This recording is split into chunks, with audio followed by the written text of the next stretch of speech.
வணக்கம். வணக்கம். இந்த பரபரப்பாக இயங்கி கொண்டிருக்கக்கூடிய 2026 சட்டமன்ற தேர்தல், கிள்ளியூர் தொகுதி மற்ற அனைத்து தொகுதிகளுக்கும் ஒரு முன்மாதிரியான ஒரு பணித்திட்டங்களை செய்துட்ருக்கீங்க அப்படிங்கிறத வந்து உங்களுடைய சமூக வலைத்தள பதிவுகளில் பார்த்தா தெரியுது. உண்மையாகவே உங்களுடைய பணிகள் வந்து மற்ற தொகுதி பணிகளை பார்க்கும்போது உங்களுடைய பணிகள் வந்து சற்று மாறுபட்டதாகவும் கொஞ்சம் வேகமாகவும் தெரியுது. இதெல்லாம் ஒரு பக்கம் இருந்தாலும் முதல் கேள்வி எல்லாருக்கும் வரக்கூடிய கேள்வி எதுன்னு பார்த்தாச்சுன்னா, இன்னொரு தொகுதியிலேருந்து வந்து வேட்பாளரை வந்து இங்கே கிள்ளியூர் தொகுதியில் விட்டுருக்காங்க. அப்போது இன்னொரு தொகுதியிலேருந்து வேட்பாளர் வந்து கிள்ளியூர் தொகுதியில் விட்டுருக்கும்போது அது இங்கே இருக்கக்கூடிய நிர்வாகிகளாக இருந்தாலும் சரி, கட்சி உறுப்பினர்களாக இருந்தாலும் அவர்களுக்கு வந்து ஏதாச்சும் மனக்கசப்பு இருக்கா? இல்லை, கிள்ளியூர் தொகுதியில் இப்போ நம்ம வேட்பாளராக ஹிம்லர் அவங்கள அறிவிச்சிருக்காங்க.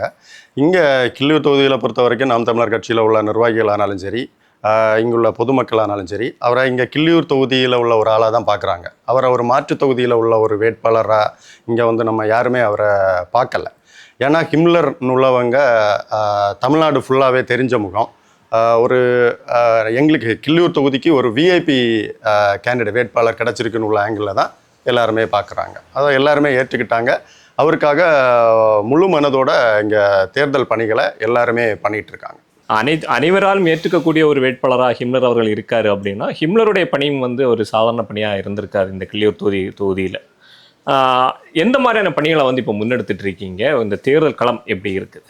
இல்லை, ஹிம்லர் அவங்கள பொறுத்த வரைக்கும் அவங்க கிள்ளியூர் தொகுதிக்கு புதிதானவங்க இல்லை. முன்னாடியே இங்கே நிறைய போராட்டங்களில் இங்கே கலந்துக்கிறாரு. இங்கே வேட்பாளரை அறிவிக்கிறதுக்கு முன்னாடியே அவர் வந்து கிள்ளியூர் தொகுதி சம்மந்தப்பட்ட நிறைய பிரச்சனைகளில் வந்து அவர் கூட நின்றுருக்காரு.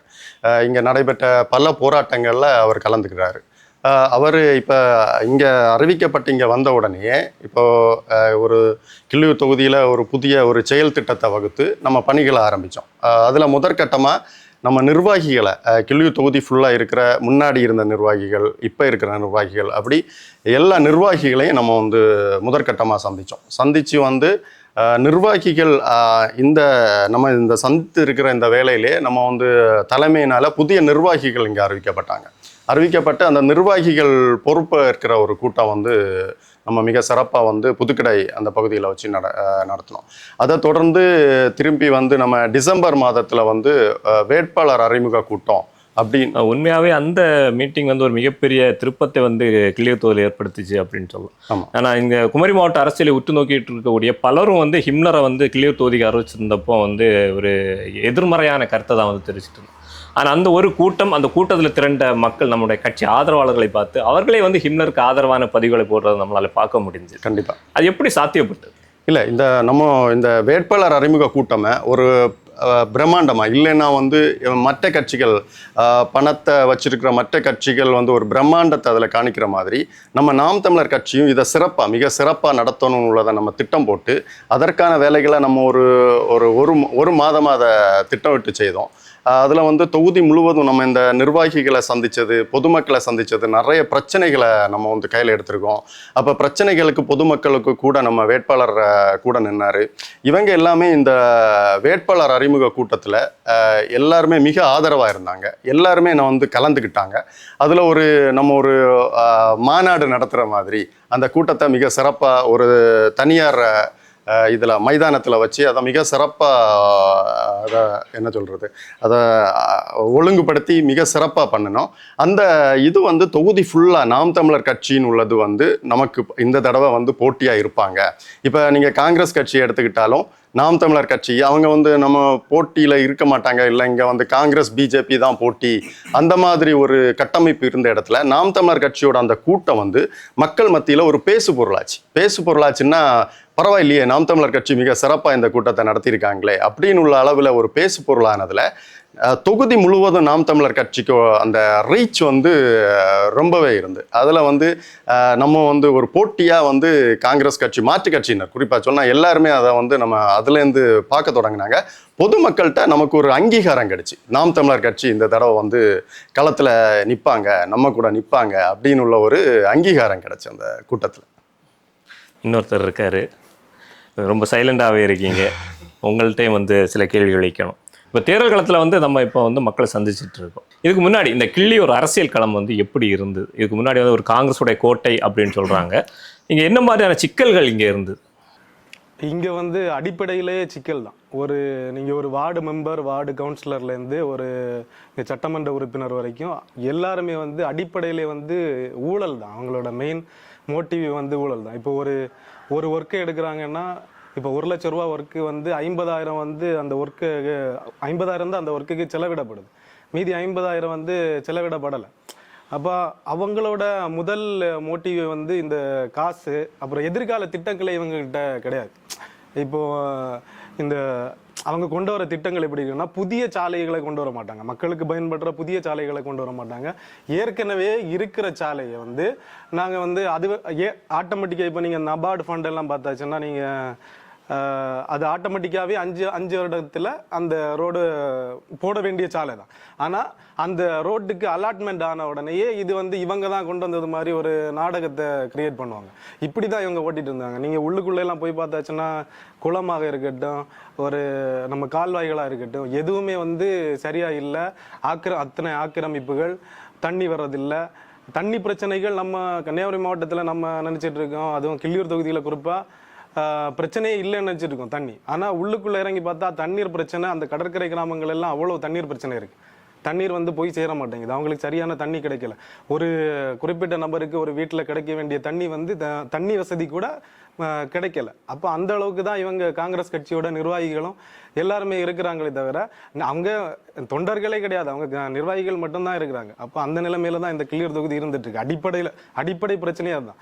எந்த ஊராட்சி, எந்த பேரூராட்சி, எந்த நகராட்சியை பார்த்தாலும் இவங்க வந்து ஒவ்வொருத்தர் ஆக்கிரமிச்சு வச்சுட்டு நாங்கள் தான் தலைவர் அப்படிங்கிற ஒரு கட்டமைப்பை, இங்கே கிள்ளியூர்னா காங்கிரஸ் கோட்டை அப்படின்னு ஒரு மாய பிம்பத்தை இவங்க வந்து செஞ்சு வச்சிருக்காங்களே தவிர இங்கு அவங்களுக்கு தொலைநோக்கு பார்வையுடன் கூடிய ஒரு திட்டமே கிடையாது, ஒரு இலக்கும் கிடையாது அவங்களுக்கு.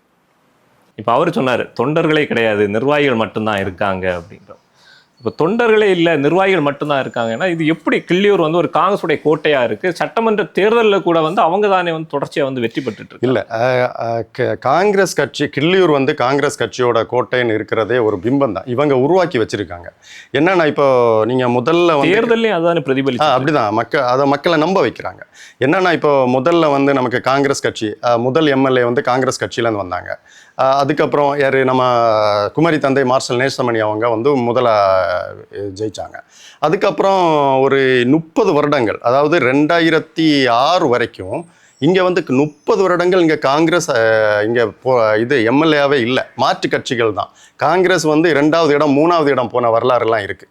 இப்போ தொடர்ந்து 20 வருஷமாக இவங்க மதத்தை முதன்மையாக காணிச்சு வந்து இங்கே வந்து காங்கிரஸ்னா கிறிஸ்தவர்களுக்கு பாதுகாப்பாக இருப்போம் அப்படின்னு ஒரு மாய பிம்பத்தை ஏற்படுத்தி இவங்க அதன் மூலமாக வாக்கு அறுவடை செய்து இவங்க வந்து ஜெயிக்கிறாங்க. யார்? காங்கிரஸ் ஜெயிக்கிறாங்க. இப்போ நம்ம எம்எல்ஏ இருக்கிற வந்து காங்கிரஸ் எம்எல்ஏ ராஜேஷ்குமார் தொடர்ந்து 10 ஆண்டுகளாக இருக்கிறாரு. ஆனால் இங்கே கிள்ளியூர் தொகுதி அவங்க இந்த மதத்தின் பெயரால் மக்களை ஐசோலேட் பண்ணி வாக்குகளை வாங்கிட்டு கிள்ளியூர் தொகுதி மக்களுக்கு தொடர்ந்து துரோகத்தை தான் பண்ணிட்டு வராரு. இங்கே வந்து எந்த திட்டங்களுமே அவர் இங்கே மக்களுக்கான திட்டங்கள் எதுவுமே கொண்டு வரல. குறிப்பாக சொல்லணும்னா இப்போ விவசாயம் சார்ந்த பிரச்சனைகள், கிள்ளியூர் தொகுதி ஒரு பேசிக்காகவே ஒரு விவசாயம் சார்ந்த தொகுதி தான். இங்கே நீங்கள் இந்த பகுதி, அதாவது தொகுதிக்கு இடதுபுறம் பார்த்தீங்கன்னா இங்கே நெய்யாறு இடதுகரை கால்வாய், அதில் தண்ணி வந்து 22 வருடங்கள் ஆகுது. அதுக்காக நம்ம காங்கிரஸ் எம்எல்ஏ இப்போ இருக்கிறவங்களானாலும் சரி, அதுக்கு முன்னே இருந்த எம்எல்ஏ ஆனாலும் அதுக்காக எந்த ஒரு முயற்சிகளும் மேற்கொள்ளலை, அந்த தண்ணியை இங்கே கொண்டு வரல. நீங்கள் இந்த வலது பக்கம் இந்த பக்கம் பார்த்தீங்கன்னா பட்டணம் கால்வாயிலையும் அதோட கடைசி பகுதி, அதாவது பட்டணம் கால்வாய்ன்னு சொல்கிறது தேங்காய்பட்டினம் பகுதியில் அந்த கால்வாய் போய் முடிகிறதுனால தான் அந்த கால்வாய் பேர் வருது. ஆனால் அந்த தேங்காய்பட்டினத்தில் அந்த தண்ணி வந்து சேருதான்னு பார்த்தா இல்லை. அப்போ இந்த கிள்ளியூர் தொகுதி விவசாயம் சார்ந்த ஒரு தொகுதி, முற்றிலும் முழுவதுமாக இந்த விவசாயம் அழிஞ்சிருக்கு. இது நம்ம தென்னை விவசாயம், நெல் விவசாயம் எல்லாம் இங்கே மொத்தமாக முடங்கியிருக்கு, எந்த விவசாயமே நடக்கலை. இன்னைக்கு கடற்கரை கிராமங்களை பார்த்தீங்கன்னா அவங்களையும் ஏமாற்றி ஓட்டு வாங்குறாரே தவிர அவங்களுக்கு சார்ந்த திட்டங்களை கொண்டு வருவேன்னு வாக்குறுதிகள் இருக்கே தவிர அவர் இந்த தொகுதிக்காக அப்படி எந்த திட்டங்களையும் அவங்களுக்கும் கொண்டு வரல. குறிப்பாக சொல்லணும்னா கடல் ஆம்புலன்ஸ் கொண்டு வருவேன்னு சொன்னார். அவங்களுக்கு அந்த மீன் பிடிக்க போகிறப்ப காணாமல் ஏதாவது விபத்துகள் நடறப்போ அவங்கள கொண்டு வர்றதுக்கு இது கடல் ஆம்புலன்ஸ் திட்டம் கொண்டு வருவேன்னு சொன்னார். இது எதையுமே அவர் வந்து நிறைவேற்றலை. தொகுதி முழுவதுமே திடக்கழிவு மேலாண்மை வந்து ஒரு பெரிய பிரச்சனையாக இருக்குது. அப்படி தொகுதி முழுவதுமே பிரச்சனைகளில் தான் இருக்குது. ஆனால் இவர் நம்ம எம்எல்ஏ இப்போ வசதியாக என்ன பண்ணுறாருன்னா, ஒன்று வந்து சின்ன சின்ன சாலைகளை வந்து துவங்கி வைக்கிறத அவர் துவங்கி வைக்கிற மாதிரி ஒரு விளம்பரம் பண்ணி அதை ஃபுல்லாக நம்ம சுவரொட்டிகள் ஒட்டி இவர் வந்து 15 லட்சம் செலவில் துவங்கி வச்சாருன்னு உள்ள செய்திகள் வருதே தவிர இதை வந்து மக்கள் பயன்பாட்டுக்கு கொண்டு வந்தார், இல்லை வந்து இதன் மூலம் மக்கள் பயனடைஞ்சிருக்காங்க அப்படின்னு சொல்கிற மாதிரி இங்கே கிள்ளியூர் தொகுதியில் எந்த ஒரு திட்டமுமே நம்ம எம்எல்ஏ கொண்டு வரல. ஆனால் இங்கே அந்த ஒரு மாய பிம்பம் என்னன்னா, காங்கிரஸ் கோட்டை அப்படின்னு உள்ள ஒரு இது இருக்குது. நான் முதல்ல சொன்ன மாதிரி தொடர்ந்து 30 ஆண்டுகள் இல்லாமல் இருந்திருக்காங்க. இவங்க ஏன் 20 ஆண்டுகளாக தொடர்ந்து காங்கிரஸே இருக்கிறாங்கன்னா, இவங்களுக்கு ஒரு ஒரு ஒரு அப்பனண்டாக ஒரு ஆள் இங்கே வந்து வரல. நாங்கள் மக்களுக்கு வந்து அந்த நம்பிக்கையை ஏற்படுத்தலை. இப்போ முதல் முறையாக நாம் தமிழர் கட்சி சார்பாக நீங்கள் மதத்தை விடுங்க, நாம் தமிழர்களாக இணைவோம் அப்படின்னு சொல்லி ஹிம்லர் அவங்க வந்து அவருக்கு போட்டியாக நிற்கிறாரு. இப்போ வந்து காங்கிரஸ் நாம் தமிழர்னு உள்ள போட்டி இங்கே உருவாகிருக்கு. நம்ம மக்களுக்கு ஒரு ஆப்ஷனை கொடுக்குறோம். நீங்கள் காங்கிரஸ் மட்டும்தான் அவங்களுக்கு தான் ஓட்டு போடணும்னு உள்ள ஒரு சூழ்நிலை மாறி அவங்களுக்கு மாற்ற இன்னொருத்தங்களும் இருக்காங்க அப்படின்னு உள்ள ஒரு இடத்துல வந்து இன்னைக்கு நாம் தமிழர் கட்சி கிள்ளியூர் தொகுதியில் வந்திருக்கு. அதுக்கு ஹிம்லர் அவங்க மக்களோட நின்று பணியாற்றுறதும் அதுக்கு முக்கிய பங்கு வச்சிருக்கு. இத்தனை ஆண்டு காலமாக அதுக்கான ஒரு ஆப்ஷன் இல்லாமல் இருந்தது அப்படின்னு. ஆமாம், ஆப்ஷன் உருவாக விட மாட்டாங்க. ஆப்ஷன் உருவாகிற இடத்துலையும் இவங்களே போய் காம்ப்ரமைஸ் பண்ணிடுவாங்க. காம்ப்ரமைஸ் பண்ணுறதுக்கு இவங்களுக்கு ஒரு 4-5 ஆட்களை வச்சுருப்பாங்க. இவங்களுக்கு அந்த எதிராக ஒரு கருத்தை அவங்க வந்து விதைக்க விட மாட்டாங்க. இப்போ ஒரு ஊரில் ஒரு ஆள் பிரச்சனை பண்ணுறாங்கன்னா அவங்களுக்கு வந்து இப்போ மீனவர் பகுதியில் ஒரு பிரச்சனைன்னா அவங்களுக்கு அந்த ஒரு கட்டிடம் கட்டி கொடுத்துருவாங்க. அவங்களுக்கு இங்கே நீங்கள் சமவெளி பகுதியில் ஏதாவது பிரச்சனைன்னா அங்கே ஒரு பல்நோக்கு கட்டிடம் கட்டி கொடுக்கறது, அவங்க கேட்குற சாலைக்கு மேலே சாலை போடுறது. இப்போ புதிய சாலை போடுறது பார்த்தீங்கன்னா நீங்கள் சாலையை எடுத்துட்டு சாலை போட மாட்டாங்க, அதே சாலையில் அதுக்கு மேலே சாலை போடுவாங்க. இப்போ பேரூராட்சி பகுதியிலெல்லாம் நீங்கள் பார்க்கலாம், அந்த பாலப்பழம் பேரூராட்சியிலெல்லாம் சாலை மேலே சாலை போட்டு அது சைடை வந்து காங்கிரீட்டால் நிரப்புறாங்க. அதில் ஒரு ஓடை இல்லை, அது கீழே போகிற பைப் லைன், அந்த குடிநீர் திரும்ப அந்த குடிநீர் ஏதோ ஒரு பழுதாச்சு, அந்த பைப் லைன் பழுதாச்சுன்னா அதை எடுத்துட்டு மாற்றுறதுக்கும் ஒரு திட்டம் கிடையாது. சரி, ஓகே. இப்போ வந்து மதம் தான் நீங்கள் வந்து அரசியலை தீர்மானிக்க அப்படின்னு ஒரு விஷயத்த வந்து குறிப்பிட்டீங்க. இந்த குளச்சல் சட்டமன்ற தொகுதியாக இருந்தாலும் சரி, கிள்ளியூர் தொகுதியாக இருந்தாலும் சரி, விளவங்கோடு சட்டமன்ற, இந்த 3 தொகுதியிலையுமே வந்து நம்ம அந்த அரசியலை பற்றி பேசியாச்சுன்னா அந்த மதம் தான் முன்னிட்டு நிற்கிது. அப்படி இந்த 3 தொகுதியிலையும் காங்கிரஸ் தான் வந்து சட்டமன்ற உறுப்பினர்களாகவும் இருக்காங்க. அப்படி இந்த 3 சட்டமன்ற உறுப்பினர்கள் இங்கே இருக்கக்கூடிய கிறிஸ்தவர்களுக்கு செய்தது என்ன? இல்லை, இவங்க கிறிஸ்தவர்களுக்கு பாதுகாப்பாக இருக்கிறோம் அப்படின்னு சொல்கிறாங்களே தவிர கிறிஸ்தவர்களுக்காக இவங்க எந்த இதுவும் செய்யலை. இன்னொன்று என்னென்னா, கிறிஸ்தவர்களும் இவங்க காங்கிரஸ் கட்சி நமக்கு வந்து பிஜேபினால் ஒரு பிரச்சனை வந்துடுமோ அந்த மாதிரி ஒரு இதை வந்து யார் கிளப்புறா? இதே காங்கிரஸ் கட்சி தான் கிளப்புறாங்க. அவங்க வந்தால் நீங்கள் வந்து பாதுகாப்பாக இருக்க மாட்டீங்க. அப்போது இந்த கிறிஸ்தவ மக்களுக்கிடையில் ஒரு மனநிலை என்ன வருதுன்னா, நமக்கு எதுவும் செய்யலைனாலும் பிரச்சனை இல்லை, நம்ம வந்து அவங்களே இருக்கட்டு, நமக்கு எதுவும் பிரச்சனை வராமல் இருக்கட்டு, அவங்க வந்து ஒரு சுயநலமாக சிந்திக்கிறாங்க அப்படின்னு இதை சொல்லலாம். சுயநலமாக சிந்திச்சு நமக்கு திட்டங்களோ எதுவும் பண்ணலைனாலும் பிரச்சனை இல்லை, காங்கிரஸ் கட்சி வந்தால் கிறிஸ்தவர்களுக்கு எதுவும் பிரச்சனை வராது, அந்த ஒரு சிந்தனையிலே இவங்களை நம்புகிறாங்க. இந்த நம்பிக்கையை அவங்க ஓட்டாக்குறாங்க. ஓட்டாக்கி ஜெயிச்சுட்டு அவங்க கிறிஸ்தவ மக்களையும் ஏமாத்துறாங்க, மொத்தமாக தொகுதியையும் ஏமாத்துறாங்க. அப்படிதான் நான் சொல்லுவேன். இப்போ இந்த தொகுதிக்குள்ளாடி அந்த பாஜகவால் கிறிஸ்தவர்களுக்கு ஏதாவது பிரச்சனைகள், அந்த மத பிரச்சனைகள், அந்த மாதிரி ஏதாவது பிரச்சனை இதுக்கு முன்னாடி நடந்திருக்கா? இல்லை, இது என்னன்னா, நீங்கள் கிறிஸ்தவர்களுக்கு பாதுகாப்பு வந்து காங்கிரஸ் கட்சி மாதிரியும், ஹிந்துக்களுக்கு பாதுகாப்பு வந்து பிஜேபி மாதிரியும் இங்கே ஒரு கட்டமைப்பு திட்டமிட்டு செய்யப்படுது. இப்போ பிஜேபியும் கிறிஸ்தவர்களும் தொகுதிக்குள்ளே பார்த்தீங்கன்னா நாங்கள் அண்ணன் தம்பியாக தான் வாழ்கிறோம். எங்கள் தொகுதிக்குள்ளே அந்த மாதிரி பிரச்சனைகள் எதுவுமே இல்லை. ஆனால் இவங்க இது இன்னொரு சைடில் பார்த்தீங்கன்னா அரசியல்வாதிகள் பிஜேபியும் காங்கிரஸும் சேர்ந்து தான் இருக்கிறாங்க. பாலப்பள்ளம் பேரூராட்சியில் அவங்க சேர்ந்தே தான் அங்கே நிர்வாகம் பண்ணிகிட்டு இருக்காங்க. அவங்களும் அதை வேணால் வெளியில் வராத மாதிரி பார்த்துக்கிறாங்க. மக்கள் வந்து சேர்ந்து தான் இருக்கிறாங்க. ஆனால் இந்த எலெக்ஷன் நேரம் இப்போ நாம் தமிழர் கட்சி வந்து நல்லா ஒர்க் பண்ணுது, அப்போ நம்ம வந்து போட்டியாக வந்துட்டோம், காங்கிரஸ் கட்சியை வென்றிடுவோன்னு ஒரு சூழல் இப்போ கிள்ளியூர் தொகுதியில் இருக்குது. அப்போ இவங்க ஒரு ஆயுதத்தை யூஸ் பண்ணுவாங்க. நாம் தமிழர் கட்சி வாக்கு வாங்கிச்சுன்னா பிஜேபி வந்துடும் அப்படின்னு உள்ள ஒரு இதை வந்து இவங்களே கிளப்பி விட்டு, ஆனால் இந்த தடவை அது வந்து கண்டிப்பாக எடுபடாது. இப்போ வந்து நாம் தமிழர் கட்சி வந்து அதை தாண்டி போயிட்டு காங்கிரஸ் கட்சி இந்த தடவை நம்ம வெல்வது உறுதி. மக்கள் அடுத்த தலைமுறை வந்து இந்த மதத்தை விட்டு தமிழர்கள் அந்த ஒரு இதில் அந்த தமிழ் தேசியத்தை ஏற்றுக்கிற ஒரு சூழல் வந்து கிள்ளியூர் தொகுதியில் ரொம்பவே இருக்குது. அதுக்கு முதல் காரணம் என்னன்னா, கிள்ளியூர் தொகுதி அந்த முதல் எல்லை போராட்டம் அந்த டைம்லேயே வந்து தமிழ் தேசியத்தை முதலாக வந்து இங்கே நம்ம மார்ஷல் நேசமணி அவங்க தலைமையில் கேரளாவிலேருந்து விடுதலை போராட்டம் பண்ணி துப்பாக்கிச்சூடு நடத்தி நம்ம வந்து பிரிஞ்சு வந்தப்போவே அந்த தமிழர்கள் உள்ள உணர்வு கிள்ளியூர் தொகுதி மக்களுக்கு வந்து மேலோங்கி இருந்து அதில் எந்த மாற்றம் இல்லை. அது இப்போ திரும்பவும் வந்து நாம் தமிழர் கட்சியோட எழுச்சியினால அது ஒரு மறு பிறவி எடுக்குதுன்னே சொல்லலாம். இப்போ நாம் தமிழர் கட்சி திட்டமிட்டு எல்லா பணியும் நாங்கள் பண்ணிகிட்டே இருந்தோம். இப்போ ஒரு 7-8 மாசமா நாங்கள் வந்து கடுமையான உழைப்பு. இங்கே நீங்கள் பார்த்துருப்பீங்க, அலுவலகத்தில் இருந்து வேலை பார்க்குறவங்க, கால் பண்ணி பேசுகிறவங்க, இங்கே துண்டறிக்கை தயாரிக்கிறவங்க, சுவரொட்டி தயாரிக்கிறவங்க, அடுத்த கூட்டங்களுக்கான ஒழுங்குமுறை பண்ணுறவங்க, நம்ம தெருமுனை கூட்டம் போட்டுக்கிட்டே வரோம் தொடர்ந்து. இதுக்கான இந்த வேலைகள் எல்லாம் பரபரப்பாக போகுது. மக்கள் சந்திப்பு, நம்ம வேட்பாளர் ஹிம்லர் அவர்கள் மக்கள் சந்திப்பில் முக்கியமாக இருக்கிறாங்க. எந்த பிரச்சனைக்கு யார் கூப்பிட்டாலும் எந்த நேரத்தில், இப்போ நைட்டு 12 மணிக்கெல்லாம் அன்னைக்கு தூத்தூரில் போய் உட்காந்துருந்தார். 12 மணிக்கு எந்த பிரச்சனையாக இருந்தாலும் சரி, எந்த கோரிக்கையாக இருந்தாலும் சரி, உடனே போயிட்டு உடனே பார்த்து அதை சரி செய்து கொடுக்கக்கூடிய நிலைமையில வந்தோம். இங்கே முள்ளூர் துறையில் ஒரு ஏபிஎம் கால்வாய் ஆக்கிரமிப்பு, அப்புறம் பாலப்பள்ளத்தில் திடக்கழிவு மேலாண்மை, இப்படி எல்லாவற்றுக்கும் நமக்கு வழக்கறிஞர் பாசறை வந்து ரொம்ப ஸ்ட்ராங்காக இருக்குது. கிள்ளியூர் தொகுதியில் பொறுத்த வரைக்கும் நம்ம கிளிட்டஸ் அண்ணன் வந்து அந்த மதுரை கோர்ட்டில் வழக்கறிஞராக இருக்கிறாரு. அவர் அயராத பணி செஞ்சிட்ருக்காரு. அப்போது இது எல்லாமே சேர்ந்து கிள்ளியூரில் ஓவராலாக வந்து நாம் தமிழர் கட்சியோட எழுச்சியை பார்த்துட்டு அவர் என்ன பண்ணுறாருன்னா, இப்போ நாம் தமிழருக்குன்னு போனால் வந்து நம்ம தோற்றுருவோம் அந்த ஃபீலிங்கில் ஒரு நம்ம சுவர் விளம்பரம் நிறைய எழுதணும். நாம் தமிழர் கட்சி சார்பாக சுவர் விளம்பரம் தொகுதி ஃபுல்லாகவே எல்லா சாலைகளிலும் எல்லா பகுதியிலும் நம்ம ஊர்ப்புற சாலைகளிலும் நம்ம எல்லாத்துலேயுமே வந்து சுவர் விளம்பரம் அதிகமாக பண்ணணும். இந்த சுவர் விளம்பரம் எழுதுறதுக்காகவே அதில் இன்னொரு இதை வச்சுருந்தேன். சுவர் விளம்பரம் ஒன்று, அப்புறம் பாஜகவை எதிரின்னு காட்டுறது. அப்புறம் வந்து எப்போவுமே அந்த பாஜக தான் எதிரி காங்கிரஸுக்கு, அப்படி காட்டினா தான் மக்கள் வந்து கிறிஸ்தவர்கள் ஓட்டு வந்து நமக்கு வரும் அப்படின்னு சொல்லிட்டு நடைபயணம் ஒன்று போட்டிருக்காரு. எல்லா சுவர்லையும் வந்து நடைபயணம், இது 100 நாள் திட்டத்தை எதிர்த்து, இந்த பாஜகவை எதிர்த்து வந்து பண்ணுறாங்க. 100 நாள் வேலை திட்டத்தில் வந்து மக்களுக்கு நிறைய கொடுமைகள் நடக்குது.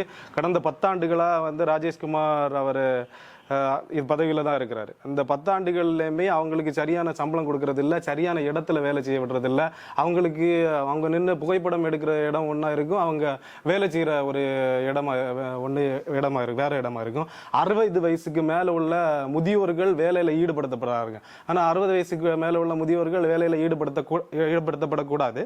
ஆனால் அவங்க வந்து ஈடுபடுத்துகிறாங்க. அவங்களுக்கு பென்ஷன் கூட இவரால் வாங்கி கொடுக்க முடியல. ஆனால் இவர் சர்மம் வாங்கி கொடுத்துட்டு இருக்கிறாரு. அது எல்லாரும் சமீபத்தை சர்வம் வாங்கி கொடுத்தது வந்து பெருசா ஒரு பேச்சு பொருளாச்சு. 60 வயசுக்கு மேல உள்ளவங்களுக்கு பென்ஷன் கிடையாது, ஆனா சர்வம் வாங்கிட்டு கொடுத்துருக்காரு. நீங்க எங்க ஊர் பகுதியில் இந்த மிடாலம் குறும்பனை சாலை, நான் 2 தேர்தலில் நேரடியா பார்த்தேன். அவர் வந்து மைக்க பிடிச்சிக்கிட்டு மிடாலம் குறும்பனை சாலையை நான் இணைத்து விடுவேன்னாரு. ஆனா இதுவரைக்கும் இணைக்கல, அதுக்கு ஒரு முயற்சி கூட எடுக்கல.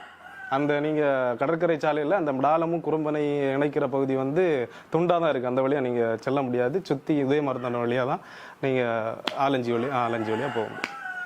அப்படி பல சிக்கல்கள் இன்னும் வந்து நிறைவேற்றாமல் இருக்க. இப்போ வந்து நமது மதத்தை பற்றி பேசிகிட்டு இருந்தோம். இந்த காங்கிரஸ் கட்சி வந்து கிறிஸ்தவர்களுக்கு என்ன பண்ணுச்சு அப்படிங்கிறத பேசணும். அதில் இன்னொரு விஷயம் என்ன பார்த்தாச்சுன்னா, நம்ம நடைக்காவில் நடந்த ஒரு விஷயம் வந்து நம்ம வந்து மறக்க முடியாத ஒரு விஷயம்தான். அது வந்து இங்கே இவருடைய கிறிஸ்தவர்கள் மறந்துருக்கலாம், காங்கிரஸ் கட்சி மறந்துருக்கலாம். கிறிஸ்தவர்களின் பாதுகாவல்னு சொல்லக்கூடிய காங்கிரஸ் கட்சியோட மறந்துருக்கு. அதுக்கு வந்து காங்கிரஸ் கட்சி அவங்களுக்கு குற்றவாளிகளுக்கு தண்டனை வாங்கி கொடுக்க எந்த ஒரு நடவடிக்கை எடுத்த மாதிரி தெரியலையே. இல்லை, அவங்க அப்போது பாதிக்கப்பட்டாங்க, அதுக்கு வந்து நடவடிக்கை எடுக்கலை. இவங்க கிறிஸ்தவர்களுக்கு அது மட்டும் இல்லை, நிறைய பிரச்சனைகள் இருக்குது. அதில் எல்லாம் கிறிஸ்தவர்களுக்கு கூட நின்னாங்களான்னு கேட்டால் இல்லை, கண்டிப்பாக இல்லை. கிறிஸ்தவர்களுக்கு ஓட்டை வாங்குறாங்க, தேர்தல் முடித்து சட்டமன்றத்துக்கு போகிறாங்க, கிறிஸ்தவர்களையும் மறக்கிறாங்க, தொகுதி மக்களையும் மறக்கிறாங்க. கிறிஸ்தவர்களுக்கு இருக்கிற பிரச்சனைகளையும் அவங்க தலையிடலை. மீனவர்கள் அவங்க ஓட்டையும் வாங்குறாங்க, கடற்கரை சார்ந்த மக்கள் அவங்களுக்காகவும் நிற்கலை. இவங்க அதான் ஒரே வார்த்தையில் சொல்லணும்னா கிள்ளியூர் தொகுதிக்கு துரோகம் பண்ணுறாங்க. இப்போ இருக்கிற ஆட்சியாளர்கள், அதாவது எம்எல்ஏ, இங்கே ஜெயிக்கிற சட்டமன்ற உறுப்பினர் வந்து கிள்ளியூர் தொகுதிக்கு வந்து ஒரு துரோகத்தை பண்ணுறாரு. மக்களை நம்ப வச்சு ஓட்டு வாங்கிட்டு மக்களுக்கான திட்டங்கள் இல்லைன்னா மக்களோடு கூட நிற்கிறது அந்த மாதிரி விஷயங்களை பண்ணாமல் ஒரு துரோகத்தை பண்ணி மக்கள் இன்னைக்கு வந்து அதை உணர்ந்துருக்காங்க. மக்கள் நம்ம வந்து மதத்தை வச்சு நம்ம காங்கிரஸ் கட்சிக்கு ஓட்டு போட்டோம், இன்னைக்கு வந்து நம்ம ஏமாற்றப்பட்டிருக்கிறோம், நம்ம வந்து தொகுதியில் இருக்கிற எல்லா விஷயங்களுமே அழிஞ்சு போச்சு, தொகுதியில் வந்து ஒரு அரசு கல்லூரி இல்லை, ஒரு அரசு மருத்துவமனை இல்லை, ஒரு விளையாட்டு மைதானங்கள் வந்து சொல்லும்படியாக ஒன்றும் இல்லை, ஒரு நிறைய சுற்றுலா தலங்கள் ஏற்படுத்துறதுக்கு வாய்ப்பு இருந்தும் ஒரு சுற்றுலாத்தலம் கூட இங்கே எம்எல்ஏவால் ஏற்படுத்த முடியல. இப்படி வந்து நிறைய திட்டங்கள், நிறைய விஷயங்கள் சொல்லிகிட்டே போகலாம். அவர் இன்னைக்கு நம்ம மக்கள், கிள்ளியூர் தொகுதி மக்கள் வந்து இதை உணர்ந்திருக்காங்க. நம்ம ஏமாற்றப்பட்டிருக்கோம், நம்ம மதத்தை பார்த்து ஓட்டு போட்டோம், இன்னும் நம்ம பட்டிருக்கோம்னு உணர்ந்து ஒரு மாற்றத்தை பார்க்குறாங்க. நம்ம எப்படி நாம் தமிழர் கட்சி இன்னைக்கு வந்து மக்களாக நிற்கிறோமோ அதே அளவுக்கு மக்களும் ஒரு மாற்றத்தை எதிர்பார்த்தாங்க. அந்த மாற்றமாக தான் இன்னைக்கு வந்து கிள்ளியூர் தொகுதியில் நாம் தமிழர் கட்சி நிற்கி நாம் தமிழர் கட்சியை மக்கள் மாற்றமாக ஏற்றுக்கொண்டாங்க. இந்த தேர்தலில் நம்ம வெல்வது உறுதி. நாம் தமிழர் கட்சி வேட்பாளர் ஹிம்லர் அவங்க வெல்வது உறுதி.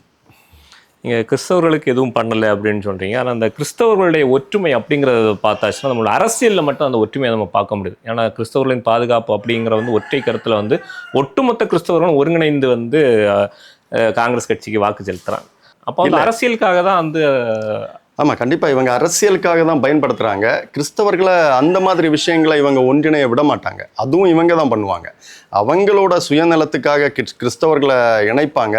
இது கிறிஸ்தவர்கள் வந்து இணைச்சா இது வந்து பெரிய பிரச்சனை ஆயிருமே, நமக்கே நாளைக்கு எதிராக வந்து நிற்கும்னு சொல்லி அந்த மாதிரி விஷயங்கள் எங்கே கிறிஸ்தவர்கள் இணைஞ்சா வந்து ஒரு கிள்ளியூர் மாதிரி ஒரு தொகுதிக்கு நன்மை கிடைக்குமோ அந்த இடத்துல வந்து கிறிஸ்தவர்களை இணைய விட மாட்டாங்க. அவங்கள பல விதமாக பிரிப்பாங்க. அவர் டெனோமினேஷனாக கூட பிரிப்பாங்க. இவங்க இந்த டெனோமினேஷன், இவங்க ஆர்சி, இவங்க சிஎஸ்ஐ, அந்த மாதிரி கூட பிரித்து வந்து அவங்க வந்து பயனடைவாங்க. ஸோ அவங்க முழுக்க மதத்தை பயன்படுத்துறது அவங்க வெற்றிக்காக, அரசியலுக்காக மட்டும்தான். இன்னொன்று வந்து இந்த கிள்ளியூர் தொகுதியில் இருக்கக்கூடிய முக்கிய வேட்பாளர்கள் அப்படின்னு பார்த்தாச்சுன்னா அந்த கிறிஸ்தவ வேட்பாளர்கள் அப்படின்னு பார்த்தா இந்த கடற்கரை பகுதியில் இருக்கக்கூடிய அந்த மக்களை வந்து சொல்லுவோம். ஆனால் கடற்கரை பகுதிகளிலே வந்து இந்த ஒட்கி புயலிலேருந்து இன்னைக்கு வரைக்கும் அந்த மக்களுக்காக அந்த தேங்காய்பட்டினம் துறைமுக பணிகளாக இருந்தாலும் சரி பல உயிர்களை வந்து நம்ம இழந்திருக்கோம். பல உயிர்களை இழந்த பிறகும் நம்ம வந்து திரும்பவும் காங்கிரஸ் மேலே ஒரு நம்பிக்கை வருதுன்னா அது எதனாலயா இருக்கும்? இல்லை, காங்கிரஸ் மேலே நம்பிக்கைன்னு நான் அதை கண்டிப்பாக பார்க்கல. இப்போ கடற்கரை சார்ந்த மீனவர்கள் மக்களுக்கு வந்து நிறைய கோரிக்கைகள், அவங்க ஒரு 13 அம்ச கோரிக்கைகளை வைக்கிறாங்க. அதில் எதுவுமே வந்து நம்ம எம்எல்ஏ, கிள்ளியூர் தொகுதி எம்எல்ஏ அவங்க பலதட்ட போராட்டங்கள் நடத்துறாங்க. இவங்களும் போய் கலந்துக்கிட்டு வராங்க, இவங்க போட்டோ எடுத்துட்டு வராங்க. கரெக்ட். இவங்க பண்றதே இவங்க தான். போராட்டத்தில் முக்கிய புள்ளியா இருக்கிறவங்க காங்கிரஸ் கட்சி நிர்வாகியா இருப்பாங்க. அவங்களுக்குள்ள நாங்க சரி பண்ணிடுவோம். ஆனா எந்த காலத்திலயும் இவங்க சரி பண்ண மாட்டாங்க. ஆமா, இவங்க ஒரு போராட்டம் இந்த இடத்துல நடக்குதுன்னா அங்க யார் கெஸ்டா போறது, யாரை எதிர்த்து தான் இவங்க போராட்டம் தொடங்கியிருப்பாங்க? நம்ம சட்டமன்ற உறுப்பினர் தான் எதிர்த்து பண்ணியிருப்பாங்க. ஆனா இவங்க அங்கே ஒரு லாபி வச்சிருக்காங்க. கரெக்டா அந்த சட்டமன்ற உறுப்பினரே வந்து அந்த போராட்டத்திலையும் போய் கலந்துக்கிட்டு ஒரு மக்களை ஏமாத்துற ஒரு இதை பண்ணுவார். இன்னொன்று என்ன வந்து இந்த மீனவ மக்களுக்கு வந்து அவங்க கேட்குற எந்த திட்டங்களையும் வந்து பண்ணலை. குறிப்பாக அந்த வல்லவல எடப்பாடு சாலை ரொம்ப நாளாக கோரிக்கை வைக்கிறாங்க, அதுவும் இன்னும் பண்ணலை. கடல் ஆம்புலன்ஸ், நான் முன்னாடி சொன்ன மாதிரி கடல் ஆம்புலன்ஸ் திட்டம் அது பண்ணலை. ஒரு ஹெலிகாப்டர் தளம், தேங்காய்பட்டினம் இறைமுனந்துறை பாலம், அது வந்து இந்த பகுதி இணைக்கப்படாமலே இருக்கு. அது ரொம்ப வருஷ கோரிக்கை, அது பண்ணலை. ஹெலிகாப்டர் தளம் ஒன்று அமைக்கப்படும், இந்த விபத்து காலங்களில் அவங்கள காப்பாற்றுறதுக்கு சொன்னாங்க, அது பண்ணலை. இவங்களுக்கு அந்த கடல் சீற்றத்தினால வர்றதை இது பண்ணுறதுக்குள்ள திட்டங்கள் எதுவும் செயல்படுத்தலை. அலை தடுப்பு சுவர்கள் எதுவும் பண்ணலை. ஆனால் அவங்களுக்கு வந்து தேர்தல் வந்துட்டா நீங்கள் இப்போ பார்த்தாலும் தெரியும், ராஜேஷ்குமார் எம்எல்ஏ ஃபுல்லாக இங்கே தொகுதியிலே அந்த சைடு தான் அப்படியே ரவுண்ட் அடிச்சுட்டே இருக்காரு. இப்போ அவர் சொன்ன மாதிரி அந்த சர்வம் கொடுக்கறது, இலவசம் கொடுக்கறது, இந்த மாதிரி உள்ள ஒரு மக்களை ஏமாத்துற ஒரு இதை பண்ணி அதுக்குன்னு அவர் ஒரு லோபி வச்சிருக்காரு. அவங்கள ஆட்டோமேட்டிக்காக அது வந்து அந்த சர்ச்சு மூலமாக எப்படின்னு எனக்கு சொல்ல தெரியல, அவங்க ஆட்டோமேட்டிக்காகவே காங்கிரஸுக்கு ஆதரவான ஒரு மனநிலைக்கு வந்து தேர்தலை கொண்டு வராங்க. ஆனால் இப்போ திரும்பவும் சொல்கிறேன், நாம் தமிழர் கட்சிக்கு ஒரு ஆதரவான ஒரு நிலைப்பாடு எல்லா பகுதியிலையுமே இருக்குது. கிள்ளியூர் தொகுதி முழுவதும் இருக்குது. நம்ம அவங்களோட பிரச்சனைக்கும் நம்ம கூட நின்றுருக்கோம். இப்போ கழிந்த வாரம் கூட வந்து ஒரு மையத்தில் அவர் வந்து அவங்க அங்கே அது என்ன மையம், அங்கன்வாடி மையத்தில் வந்து பிள்ளைங்களுக்கு தேவையான பொருட்கள் யார் பண்ணணும், அரசு பண்ண வேண்டியது நம்ம வேட்பாளர், நாங்கள் நாம் தமிழர் கட்சி சார்ந்து அங்கே போய் அவங்களுக்கு தேவையான பொருட்கள் எல்லாமே வாங்கி கொடுத்துருக்கோம். அததான் இன்னைக்கு வந்து காங்கிரஸ் வந்து ஒரு விமர்சனம் பண்ணிட்டு இருக்காங்க. நம்ம நாம் தமிழர் கட்சி தரப்புல இருந்து அவர் அந்த சர்வம் கொடுத்த ஸ்டிக்கர் ஒட்டி சர்வம் கொடுத்ததை வந்து நம்ம ஒரு விமர்சனமா வைக்கும்போது, அவங்க வந்து அந்த அங்கன்வாடிக்கு வந்து பொருட்கள் கொடுத்ததை வந்து அவங்க திருப்பி ஒரு விமர்சனமா நம்ம வந்து கிள்ளியூர் தொகுதி மக்கள் அறிவார்ந்த மக்கள். நம்ம வந்து கிள்ளியூர் 234 தொகுதியிலையும் வந்து அதிக கல்வி அறிவு உள்ள மாவட்டம் இல்லை தொகுதி வந்து கிள்ளியூர் தொகுதி மக்கள்னு புள்ளி விவரங்கள் சொல்லுது. அவங்க இதை புரிஞ்சுப்பாங்க. இப்போ ஒரு எம்எல்ஏ வந்து ஒரு சர்வம் வாங்கி ஸ்டிக்கர் அவரோட ஸ்டிக்கர் ஒட்டி கொடுக்கறது எப்படிப்பட்ட ஒரு விஷயம். இன்னொரு அரசு செய்ய வேண்டிய இல்லை, ஒரு சட்டமன்ற உறுப்பினர் செய்ய வேண்டிய ஒரு வேலையை ஒரு அதிகாரம் இல்லாத ஒரு எளிய மக்கள், நாம் தமிழர் கட்சியில் உள்ள வேட்பாளர் போய் அவங்களுக்கு தேவையான பொருட்கள், ஒரு அங்கன்வாடி ஸ்கூலில் அவங்களுக்கு தேவையான பொருட்கள் வாங்கி கொடுக்கறதையும் ரெண்டையும் வந்து கண்டிப்பாக நம்ம வேறுபடுத்தி பார்க்கணும். ரெண்டும் ஒன்றும் இல்லை. அதில் ஸ்டிக்கர் ஒட்டி கொடுக்குறாரு, நம்ம பிள்ளைங்களுக்கு தேவையான அடிப்படை தேவைகளை செஞ்சு கொடுக்குறோம். அது ரெண்டுமே வந்து முற்றிலும் வேறானது. அதை நம்ம கண்டிப்பாக வேறுபடுத்தி பார்க்கணும். அங்கன்வாடியில் வந்து பிள்ளைங்க போகிறதே ஒரு பெரிய விஷயம். இப்போ எல்லாமே அரசு நடத்துகிற அங்கன்வாடி வந்து தரமாக இல்லைன்னு பல குற்றச்சாட்டுகள் இருக்குது. ஆனால் அங்கன்வாடியில் நிறைய பிள்ளைங்க இருக்காங்க. அவங்க அந்த ஆசிரியரெல்லாம் நல்லா மெயின்டைன் பண்ணுறாங்க அதை. அப்போ அவங்களுக்கு பிள்ளைங்களுக்கு சாப்பிட்றதுக்கு தட்டு இல்லை. அப்போ தட்டில்லே நம்மக்கிட்ட கேட்கும்போது அது தட்டு வாங்கி கொடுக்கணும் தானே செய்யும். யார் வாங்கி கேட்டாலும் கொடுப்போம். இதையும் அந்த சர்வத்தையும் கம்பேர் பண்ணுறதே ஒரு பெரிய தவறு. அந்த பக்கெட் வந்து அவங்களுக்கு அந்த மசாலா சாதனங்கள் வைக்கிறதுக்காக அவங்க கேட்டாங்க. அப்போது அந்த குழந்தைங்க தூங்குறதுக்கு பாய், இந்த மாதிரி தேவையான விஷயத்த நிறைய பிள்ளைங்க அங்கே இருந்தாங்க. அவங்க கேட்டதுனால தான் நம்ம அதை செஞ்சு கொடுத்தோம். இதை செஞ்சு கொடுக்க வேண்டிய இடத்துல இருக்கவங்களுக்கு இந்த குறையே தெரியலை. அப்போ இவங்க கட்சி ஒரு இப்போது உள்ளாட்சி அதிகாரத்தை பெற்று உள்ளாட்சியில் வந்து அவங்க ஸ்ட்ராங்காக இருக்கிறாங்கன்னா அவங்களுக்கு தெரியணும் இந்த அங்கன்வாடியில் இந்த பிரச்சனை இருக்குது, இது நம்ம அந்த வெயிட் மிஷின் கிடையாது, இங்கே கழிவறை சுத்தமாக இல்லை, இங்கே வந்து தட்டு இல்லை, இந்த பக்கெட் இல்லை, குழந்தை படுக்கிறதுக்கு பாய் இல்லை, இந்த விளையாடுறதுக்கு அந்த பொருட்கள் இல்லை அப்படிங்கிறது வந்து அவங்களுக்கு தெரிஞ்சிருக்கணும். ஆனால் அவங்களுக்கு அது கூட தெரியாது. எலெக்ஷனில் வந்துட்டு பிஜேபி வந்துடும் அப்படிங்கிற ஒரே ஒரு மோட்டிவ், அந்த பிம்பத்தை யூஸ் பண்ணி தான் இவங்க வந்து வென்றுட்டு இருந்தாங்க இதுவரைக்கும். இப்போ கொஞ்சம் ஒரு கூடுதல் தகவல் என்னன்னா, இங்கே நம்ம 1-2 அங்கன்வாடியில் பண்ணணும், எல்லா அங்கன்வாடியிலேருந்தும் நமக்கு தொடர்புக்கு வராங்க, எங்களுக்கு பண்ணித்தாங்க. அப்போ என்ன இதுல இந்த வீடியோ மூலமா வந்து எம்எல்ஏக்கு ஒரு கோரிக்கையாவே இதை வச்சு விட்டாங்க. ஏன்னா நம்ம பண்ணப்போ நீங்க ஃப்ரீயா பண்றீங்க, ஸ்டிக்கர் ஒட்டி பண்றீங்க, அந்த மாதிரி விமர்சனத்தை வைக்கிறாங்க. இந்த வீடியோ மூலமா அவருக்கு ஒரு கோரிக்கையா வைங்க, அவர் பண்றாரா பாப்பா, அவர் பண்ணலைன்னா நம்ம பண்றோம். இல்ல, அங்கன்வாடியில எல்லா அங்கன்வாடிகள்லையும் இந்த அடிப்படை தேவைகள் வந்து சந்திக்கப்படாம இருக்கு.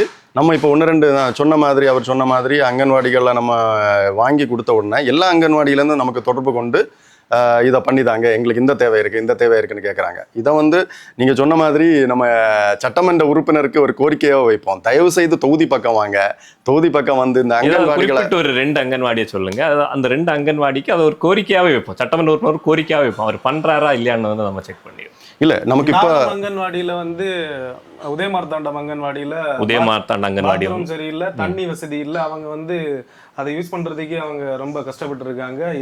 வெயிட் மிஷின் இல்லை சட்டமன்ற உறுப்பினர் மாத்தாண்டத்துறைன்னு நினைக்கிறேன். மாத்தாண்டத்துறையில இருந்து வந்து ஒரு கோரிக்கை வந்து அங்க வந்து பிள்ளைங்களுக்கு சாப்பிட தட்டு இல்லை, இந்த மாதிரி அடிப்படை தேவைகள் வெயிட் மிஷின் இல்லை, அது வந்து நம்ம உறவு மூலமா ஒரு கோரிக்கையா வந்திருக்கு. இதோ சட்டமன்ற உறுப்பினர் வந்து தொகுதி பக்கம் வந்து சும்மா நாடக அரசியல் பண்ணாம இந்த மாதிரி அடிப்படையா தேவை உள்ள விஷயங்கள் வந்து அவர் பண்ணி கொடுத்தாரு. இதன் மூலமா அவருக்கு ஒரு கோரிக்கையாக வைக்கிறோம். ஆனா இனி அது வந்து காலம் தாழ்ந்துருச்சுன்னு நான் நினைக்கிறேன். இனி அவர் சட்டமன்ற உறுப்பினர் ஆக போறது கிடையாது. அதனால நம்மளே அதை பண்ணி கொடுத்துடலாம். அது முன்னாடியே நம்ம ஒரு இதை வந்து ஒரு கோரிக்கை நமக்கு மேல விமர்சனம் வச்சதுனால நம்ம ஒரு கோரிக்கை மார்த்தாண்டம் துறை இந்த 2 அங்கன்வாடியிலையும் வந்து குறைகள் இருக்குன்னு மக்கள் நம்மள்ட்ட சொல்லியிருக்காங்க. அந்த குறைகளை வந்து ஒரு 15 நாள் டைம் விடுவோமா நம்ம சட்டமன்ற கண்டிப்பா ஒரு 15 நாள் டைம் நம்ம சட்டமன்ற உறுப்பினருக்கு ஒரு கோரிக்கையாவே வச்சிருவோம். இந்த காணொலியை வந்து நம்ம கட் பண்ணி கடத்திடுவோம். கண்டிப்பா இந்த கோரிக்கை அவர் 15 நாள் முன்னாடி சரி பண்றாரான்னு பார்ப்போம். இல்லைன்னா 16வது நாள் நம்ம நாம் தமிழர் கட்சியோட போய் இதை வந்து கோரிக்கை. சரி, ஓகே. இப்போ வந்து பரப்புரைகள் வந்து பரவலாக வந்து பண்ணிட்டு இருக்கீங்க. இப்போ குறிப்பாக வந்து நம்ம கிறிஸ்தவர்கள் பிரச்சனையை பற்றி, கடலோர பகுதிகளை பற்றி பேசிகிட்டு இருந்தோம். ஏன்னா இங்கே வந்து பெரிய அளவில் ஏமாற்றப்படக்கூடிய மக்கள் அப்படின்னு பார்த்தாச்சுன்னா வந்து நம்ம கடல் பரப்பில் இருக்கக்கூடிய மக்கள் தான். ஏன்னா கரையில் இருக்கக்கூடிய மக்கள் வந்து ஏமாற்றப்படுறாங்க அப்படின்னு சொல்லி பார்த்தாச்சுன்னா அவங்களுக்கு வந்து உயிருக்கு எந்த பிரச்சனையும் இல்லை. ஆனால் கடலோர பகுதியில் இருக்கக்கூடிய மக்கள் ஏமாற்றப்படுறாங்கன்னா அவங்களோட உயிர் சார்ந்த ஒரு பிரச்சனையாகவே இருக்கு. நீங்க இப்போ வந்து இந்த பரப்புரை வந்து பண்ணிட்டு இருக்கும்போது இந்த கடலோர பகுதியில் கூடிய மக்கள் வந்து உங்கள்ட்ட என்னென்ன குறைகளை சொல்றாங்க? குறைகள் அவங்களுக்கு நிறைய அடிப்படை தேவைகள் சந்திக்கப்படலை. இன்னொன்று அவங்க முக்கியமாக சொல்கிறது, கடலில் மீன் பிடிக்க போகிறாங்க, மிகவும் ஆபத்தான தொழில் பண்ணிட்டு இருக்காங்க. அவங்களுக்காக மட்டும் பண்ணலை, நம்ம இங்கே கடல் பகுதி மக்களும் நம்ம இங்கே மீன் சாப்பிடாத மக்களே கிள்ளியூர் தொகுதியில் இல்லை, கன்னியாகுமரி மாவட்டத்திலே இல்லை. அப்போ எல்லாருக்குமான தொழிலை தான் அவங்க பண்ணிட்டு இருக்காங்க. அங்கே போகும்போது சில விபத்துகளில் சிக்கி வந்து அவங்க காணாமல் போகிறாங்க. காணாமல் போன மீனவர்களுக்கு 7 வருடம் வரைக்கும் இறப்பு சான்றிதழ் வழங்குறதில்ல. அங்கே போகிறப்ப எல்லாருமே கோரிக்கையை வைக்கிறாங்க. இவங்க 7 வருடங்கள் கழித்து அவங்க திரும்ப வரலைன்னா தான் அந்த இறப்பு சான்றிதழ் கொடுக்குறாங்க. இப்போ 7 வருடம் ஒரு ஆள் காணாமல் போனால் 7 வருடங்கள் அந்த குடும்பம் வந்து ஒரு அப்பாவையோ ஒரு மகனையோ காணாமல் போனால் அவங்க 7 வருடம் வந்து இறப்பு சான்றிதழ் கிடைக்கிறதுக்கு மட்டும் காத்திருக்கணும். அப்படி ஒரு மிக ஒரு கொடுமையான ஒரு சூழல் இருக்குது. அது எல்லாருமே நமக்கு கோரிக்கையை வைக்கிறாங்க. அது வந்து நம்ம கூட வாக்குறுதியில் சொல்லியிருக்கோம், 1 வருடத்துக்கு முன்னாடி வந்து அதை வந்து இந்த இறப்பு சான்றிதழை வந்து தருவோம்னு நம்ம இந்த வாக்குறுதியில் வந்து நம்ம தேர்தல் வாக்குறுதியில் வந்து சொல்லியிருக்கோம். இப்படி மீனவர்களுக்கு பிரச்சனை. இன்னொன்று வந்து இதே கடலில் போகிறவங்க விபத்தில் சிக்கிறவங்களுக்காக இந்த முன்னாடி சொன்ன மாதிரி கடல் ஆம்புலன்ஸ் திட்டம் அவங்க கேட்குறாங்க. அதுக்கப்புறம் ஹெலிகாப்டர் தளம் கேட்குறாங்க. இந்த நீரோடி அந்த சாலை அந்த சாலையை வந்து அவங்க இது கேட்குறாங்க. இப்படி அநேக திட்டங்கள் இனி வந்து இப்போ அந்த துறைமுகங்கள் எல்லாம் இருக்குல்ல, துறைமுகங்கள், அப்புறம் இது தூண்டில் வளைவுகள், நம்ம வள்ளம்னு சொல்லுவாங்க, வள்ளம் நிப்பாட்டுறதுக்கான வசதிகள் எல்லாம் கிடையாது. நம்ம இங்கே குளச்சல்ல எல்லாம் நிப்பாட்டுற அளவுக்கு இடம் இல்லை. குளச்சல்லையும் பட்டணத்துலையும் இப்போ கொஞ்சம் விரிவாக்கம் பண்ணியிருக்காங்க, ஆனால் அது பத்தாது. இப்போ இங்கேருந்து நம்ம கேரளாவுக்கு தான் மீன் பிடிக்க போகிறாங்களே தவிர இங்கே ஏன் மீன் பிடிக்கலைன்னு நம்ம அவங்கள்ட்ட கேட்கும்போது இங்கே அதற்கான வசதிகள் இல்லைன்னு சொல்கிறாங்க. அதற்கான வசதிகள் இல்லை. அப்போது இவ்வளவு செலவு பண்ணி இவங்க வந்து மண்ணெண்ணெய் இருக்கட்டும், பெட்ரோலாக இருக்கட்டும், இங்கேருந்து அங்கே போகிறதுக்கான செலவு, வள்ளத்தை கொண்டு போகிறதுக்கான செலவு, அங்கே தங்குறதுக்கான செலவு, இது எல்லாமே வந்து அவங்களுக்கு எக்ஸஸாக தான் ஆகுது. அது வந்து அவங்க தொழிலில் வந்து ஒரு பெரிய கோரிக்கையாக இருக்குது. அப்புறம் நீங்கள் அங்கே போகும்போது கேரள அரசு அவங்களுக்கு தனியாக வரியெல்லாம் போடுறாங்க, நம்ம ஃபைன் போடுறாங்க. அந்த நம்ம வலை, அந்த கிளி வலைன்னு சொல்லுவாங்க, அந்த கிளி வலையை வந்து அவங்க யூஸ் பண்ணக்கூடாதுன்னு ஒரு பெரிய பிரச்சனையே நடந்துச்சு இந்த போன ஆண்டு. அப்போ இப்படி அவங்களுக்கு வாழ்வாதாரத்திலேயே பெரிய பிரச்சனை இருக்குது. நான் இன்னொரு பிரச்சனையை பெருசாக பார்க்குறேன்னா, நம்ம கடற்கரை கிராமங்களில் இருக்கக்கூடிய பக்கத்தில் இருக்கக்கூடிய பகுதிகளில் நிறைய வாடகை வீடுகள் நிறைய வந்திருக்கு. அதுக்கு என்ன காரணம்னா, கடற்கரையில் உள்ள மக்களுக்கு வந்து வீடுகள் இல்லாத நிலை இருக்குது. இடம் சொந்தமாக இடம் இல்லை, வீடுகள் இல்லை. அவங்க இருக்கிறது சர்ச்சோட இடமா இருக்கும், 1000 பேரில் இருக்கிற அந்த சர்ச்சோட இடமா இருக்கும், இல்லைன்னா அரசு நிலமாக இருக்குதே தவிர அவங்களுக்கு சொந்தமாக அவங்க வாங்கக்கூடிய நிலைமையிலையும் அவங்க பொருளாதாரத்தை உயர்த்துறதுக்கான எந்த நடவடிக்கையும் எடுக்கவும் இல்லை. அவங்க வந்து வாடகை வீட்டில் நிறைய குடியிருப்புகள் வாடகை வீட்டில் இருக்கிறது வந்து பெரிய அளவில் இருக்குது. அப்போ அதை வந்து நம்ம மாற்றணும். அவங்களுக்கு பொருளாதார வசதிகளை இங்கேயே ஏற்படுத்தி கொடுத்து, இங்கேயே மீன் பிடித்து, இங்கேயே அதை விற்பனை பண்ணி அதன் மூலமாக வரக்கூடிய பொருளாதாரத்தில் அவங்க இடம் வாங்கி வீடு கட்டுறது அளவுக்கு அவங்க பொருளாதாரத்தை மாற்றணுங்கிறது தான் நாம் தமிழர் கட்சியோட இலக்கு. இன்னொன்று என்னென்னா, இந்த தூத்தூர் பகுதி மக்கள் மீனவ மக்கள் வந்து அங்கே வந்து ஒரு மேம்படுத்தப்பட்ட ஒரு ஆரம்ப சுகாதார மையம் இருக்குது. அதை வந்து அரசு மருத்துவமனையாக மாற்றணும் அப்படின்னு எங்கள்கிட்ட கோரிக்கை வைக்கிறாங்க. அது சட்டமன்ற உறுப்பினர்கிட்டையும் பல தடவை கோரிக்கை வச்சுருக்காங்க. ஆனால் அவர் வந்து அதை ஆல்ரெடி வந்து மேம்படுத்தப்பட்ட ஆரம்ப சுகாதார நிலையமாக இருக்கிறத சட்டமன்றத்திலே பேசுகிறாரு. ஆரம்ப சுகாதார நிலையமாக இருக்கிறத மேம்படுத்தப்பட்ட ஆரம்ப சுகாதார நிலையமாக மாற்றணும் அப்படின்னு மக்களை ஏமாத்துறதுக்காக சட்டமன்றத்தில் நான் பேசினேன். பார்த்தீங்களா, அது வந்து ஒரு பிளே. இவங்க வந்து ஏற்கனவே அந்த கேள்வி அங்கே சொல்லியிருப்பாங்க. உடனே அவர் சபாநாயகர் இங்கே அமைச்சருக்கு டைவர்ட் பண்ணுவார். அமைச்சருக்கு ஏற்கனவே அந்த பதில் ஏற்கனவே அங்கே இருக்கும். அந்த பதில் அவர் சொல்லுவார். உடனே உட்கார்ந்துட்டு இங்கே ஆமாம். அப்போ இங்கே வந்து மக்கள்கிட்ட என்ன சொல்லுவாருன்னா, நான் சட்டமன்றத்தில் பேசிட்டேன். அதனால தினத்தந்தி நியூஸ் பேப்பரில் வரும், சட்டமன்றத்தில் எம்எல்ஏ ராஜேஷ்குமார் அவர்கள் தூத்தூர் சுகாதார நிலையத்தை மேம்படுத்தப்பட்ட ஏற்கனவே மேம்படுத்த அப்படி மக்களை ஏமாத்துறத பண்றாங்க. இந்த மருத்துவமனை எப்படி இவங்களுக்கு பயன்படும்னா, இந்த விபத்துகள் இது மிக சிறப்பா இயங்கிட்டு இருந்த ஒரு சுகாதார நிலையம் தான். ஆனா இன்னைக்கு வந்து அங்க ஆட்கள் இல்லாம, மருத்துவர்கள் இல்லாம ஒரு வறண்டு போன ஒரு சூழல் இருக்கு. அப்ப இந்த மீனவ மக்களுக்கு ரொம்ப தூரம் வர்றதுக்கு, முதல்ல நான் சொன்னேன் கிள்ளியூர் தொகுதியில் எந்த அரசு மருத்துவமனையும் இல்லைன்னு.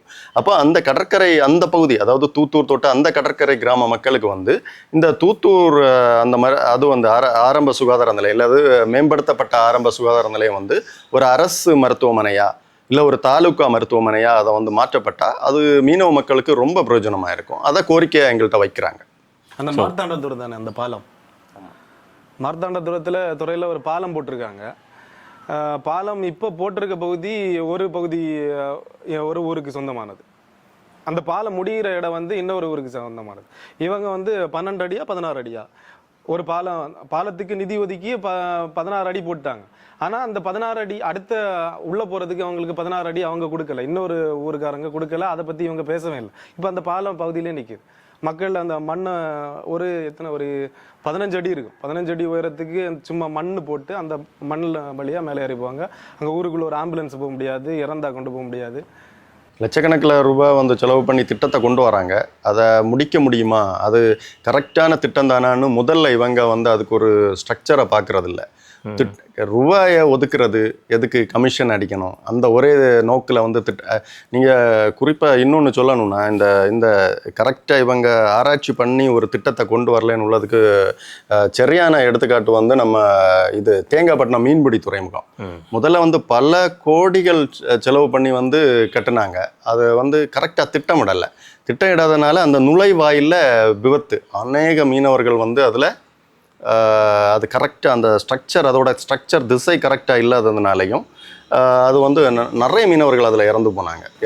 போடும்போது அவங்க மீனவர்கள் சொன்னாங்க, இப்படி போட்டால் வந்து இது நிற்காது, இதில் வந்து விபத்துகள் வர வாய்ப்பு இருக்குன்னு. அது யாருமே அதிகாரிகள் யாருமே காது கொடுத்து கேட்கல. அதனால அவ்வளோ உயிரிழப்பு, அவ்வளோ பொருள் இழப்பு. ஆனால் போன உயிரை வந்து நம்ம இப்போ அதுக்கு வந்து திரும்ப ஒரு பெரிய கோடிக்கணக்கான ரூபாய்களை திரும்ப வச்சு அதை மறுகட்டமைப்பு பண்ணுறாங்க. இதை வேற மறுகட்டமைப்பு பண்ணுறதை வேற சட்டமன்ற உறுப்பினர் பெரிய சாதனையாக வேற. நான் ஃபர்ஸ்ட் அவர் தான் சட்டமன்ற உறுப்பினராக இருந்தார். அப்போவுமே திட்டமிட்டு செய்திருந்தா இந்த வீணான கோடிக்கணக்கான ரூபாய் வந்து வீணாகிறத தடுத்திருக்கலாம். இப்படி எல்லா திட்டங்களும். ஆனால் இப்போ வந்து அவங்க திரும்ப கட்டி கொடுத்துருக்கலாம். ஆனால் போன உயிரை வந்து திரும்ப அந்த குடும்பத்துக்கான பதிலை வந்து யார் சொல்லுவாங்க? இல்லை, இது தொகுதி ஃபுல்லாகவே இந்த திட்டங்கள் எல்லாமே இப்படி தான் இருக்குது. ஜஸ்ட்டு வந்து இவங்க எடுத்து புகைப்படம் எடுத்து இவர் தொடங்கி வைக்கிற மாதிரி இந்த திட்டங்கள் சரியான திட்டங்களா, இது மக்கள் கேட்குறாங்களா, இது மக்களுக்கு பயனுள்ளது தானா, இப்படிப்பட்ட எந்த திட்டமிடுதலும் இதில் இருக்கல. இவங்களுக்கு வந்து ஒரு திட்டம் ஒதுக்குனா இவ்வளோ ரூபா கமிஷன் வரும், அந்த ஒரே நோக்கோடு தான் இங்கே வந்து திட்டங்கள் செயல்படுத்துதே தவிர மக்களுக்கான திட்டங்கள் இங்கே வந்து செயல்படுத்துகிற மாதிரி இங்கே ஒரு அமைப்பு இல்லை. நம்ம கிள்ளியூர் தொகுதியை பொறுத்த வரைக்கும் அதுக்கான எந்த முயற்சிகளும் இல்லை. ஓகே, நம்ம இப்போது கடற்கரை பகுதி பற்றியும் கிறிஸ்தவ மக்களுக்கு கிறிஸ்தவருடைய வாக்கு வங்கி அதை பற்றி கொஞ்சம் பேசணும். இப்போ இப்படியே பேசிகிட்டு இருந்தாச்சுன்னா கிறிஸ்தவ கைக்கூலின்னு வர சொல்லிடுவாங்க. நம்ம அப்படியே கரைப்பகுதிக்கு வந்தாச்சு. இந்த கரைப்பகுதியில் இருக்கக்கூடிய சிக்கல்கள் எந்த மாதிரியான சிக்கல்கள் இருக்குது, மக்களுடைய கோரிக்கைகள் எப்படி? இல்லை, கரைப்பகுதியை பார்த்தீங்கன்னா விவசாயம், நம்ம முன்னாடியே நம்ம பேசணும். விவசாயம் வந்து இங்கே முற்றிலுமா அழிஞ்சிருக்கிற ஒரு சூழல் இருக்குது. முற்றிலுமா அழிஞ்சிருக்குன்னா நெல் விவசாயம் இருந்து தென்னை விவசாயம். மனோ தங்கராஜ் சட்டசபையில் பேசியிருப்பார், விளைநிலங்கள் வந்து ஆமாம், விளைநிலங்கள் ஏன் பாதிக்கப்பட்டிருக்குன்னா, ஒன்று வந்து இந்த விவசாயத்தினால அவங்களுக்கு வந்து அது பாதுகாப்பான தொழில் இல்லை அப்படின்னு உள்ள ஒரு இது இருக்கிறதுனால அதை விட்டு வெளியே வராங்க கொஞ்சம் மக்கள். இன்னொன்று என்னன்னா, இது அரசு இவங்களை தக்க வைக்கிறதுக்கு ஏதாவது முயற்சிகள் எடுக்குதான்னா அதுவும் இல்லை. ஏன்னா இவங்களுக்கு தண்ணீர் அந்த இதுக்கு கிடைக்கிறது இல்லை. நெய்யார் இடதுக்கரை கால்வாயிலேருந்தும் தண்ணீர் வரல விவசாயத்துக்கு, இங்கே இந்த சைடு பட்டணம் கால்வாயிலேருந்தும் தண்ணீர் வரல. இதற்கு எந்த முயற்சிகளும் எடுக்கல. ஒன்று. இன்னொன்று வந்து கிள்ளியூர் தொகுதியை பொறுத்தவரையில் எந்த ஒரு தொழிற்சாலைகள் ஒன்றுமே இல்லை. ஒரு தொழிற்சாலைன்னு சொல்கிற அளவுக்கு கூட இல்லை. மண் சார்ந்த தொழிற்சாலைகளை இங்குள்ள மக்கள் வந்து கேட்குறாங்க, தென்னை மரம் சார்ந்த தொழிற்சாலைகளை கேட்குறாங்க. அப்போ நம்ம அந்த தென்னை மரத்துலேருந்து நம்ம ஒரு இது எடுத்துக்காட்டு சொல்லணும்னா, ஒரு கருக்கு தண்ணி அதை வந்து பதப்படுத்தி நம்ம வந்து உலகம் பூரா கொண்டு போகிற மாதிரி இங்கே அவ்வளவு தென்னை மரம் இருக்குது. அதை கொண்டு போகிறதுக்கு கூட இங்கே ஒரு திட்டம் இல்லை. மண் சார்ந்த தொழிற்சாலைகள் இங்கே வந்து சுத்தமாக இல்லை. அப்போ இந்த கோரிக்கைகள் இங்கே வருது. இன்னொன்று சாலைகள் வந்து முழுசுமாக இதாக இருக்குது. இவங்க திட்டத்தை கொண்டு வராங்க, கொண்டு வந்து அந்த இருக்கிற சாலைக்கு மேலேயே ஹைட்டு கூட்டி இன்னொரு சாலையை போடுறாங்க. அதனாலே விபத்து ஏற்படுது. அதுவும் சாலையில் தரமே இல்லை. இவங்க முதல்ல வந்து அந்த ஒதுக்குற ரூபா அங்கே போய் சேர்றது இல்லாததுனால தரமான சாலைகள் வந்து எங்குமே இல்லை. இன்னொன்று, இப்போ கிள்ளியூர் தொகுதியை பொறுத்த வரைக்கும் ஒரு பெரிய பிரச்சனையாக இருக்கிறது கனிம வள கடத்தல் வந்து லாரிகள் வந்து சின்ன சின்ன சாலைகள் வழியாக கூட போகுது. அது வந்து நம்ம நடந்து போகிறவங்களுக்கு, பைக்கில் போகிறவங்களுக்கு, காரில் போகிறவங்களுக்கு வந்து பெரிய ஒரு அச்சுறுத்தலாக இருக்குது. இவங்க ஒரு பெரிய வேலை பண்ணாங்க. என்ன வேலைன்னா, உள்ளாட்சியில் இருக்கக்கூடிய சாலைகளில் இந்த கனரக வாகனங்கள் சட்ட ரீதியாக போக முடியாது. அப்போ என்ன பண்ணாங்கன்னா, உள்ளாட்சியில் இவங்க சாலை போடாமல் நாள் கடத்தினாங்க. நாள் கடத்திட்டு ஃபண்ட் இல்லை அப்படின்னாங்க. அப்போ என்ன ஆச்சு, மாநில நிதியிலேருந்து ஒதுக்குறோம், மாநில சாலையாக்குறோம் அப்படின்னு சொல்லிட்டு மாநில சாலைகளை அதை விரிவாக்கம் பண்ணாங்க. விரிவாக்கம் பண்ணிட்டு அப்போ கனரக வாகனங்கள் அதில் போகலாம் அப்படிங்கிற ஒரு பெரிய ஒரு ஃப்ராடுத்தனத்தை இவங்க பண்ணாங்க. ஆனால் மக்களுக்கு இதை நம்ம கொண்டு சேர்க்கணும். நல்லா இல்லை புரிச்சிருக்காங்க. நீங்கள் இப்போ கனிம உள்ள லாரிகள் பெரிய பெரிய 16 வீல் உள்ள லாரி எல்லாம் இந்த புதுக்கடை பகுதியை வழியெல்லாம் அது அந்த ரோட்டில் திரும்ப கூட முடியலை. இது வழியாக போகுது. அவங்களுக்கு வந்து இப்போ நல்ல வண்டியெல்லாம் நல்லா இருக்கிறனால அவங்க வேகமாக போகிறாங்க. அதனால நமக்கு அவங்கள எதிரே போகிற வாகனங்களுக்கு பள்ளி கல்லூரிக்கு போகிறவங்களுக்கு கூட நிறைய உயிரிழப்புகள் இருக்குது. இதை வந்து ஒரு மக்கள் வந்து புரிஞ்சிருக்காங்க. இது கனிம வள லாரிகள் வந்து இங்கே வந்து ஒரு சீரா இயக்கப்படலை, இல்லைன்னா சீரா இயக்கப்படலைன்னு உள்ளதோட அதனால நமக்கு வந்து உயிருக்கே பாதுகாப்பு இல்லைன்னு உள்ள ஒரு சூழல் வந்து கிள்ளியூர் தொகுதியில் இருக்கு. கேரளா பஸ்ஸை பார்த்து பயப்பட்டு இருந்தோம். நம்ம இந்த பகுதியில எல்லாம் கேரளா பஸ் தான் அதிவேகமா போகும். இப்போ எல்லாமே இந்த லாரி பார்த்தாலே 10 அடி தள்ளி தான் நிற்கிறாங்க. கேரளா பஸ் இப்ப ஸ்லோ ஆயிட்டான். கேரளா பஸ் இப்ப வந்து அமைதியா போயிட்டு இருக்கான்.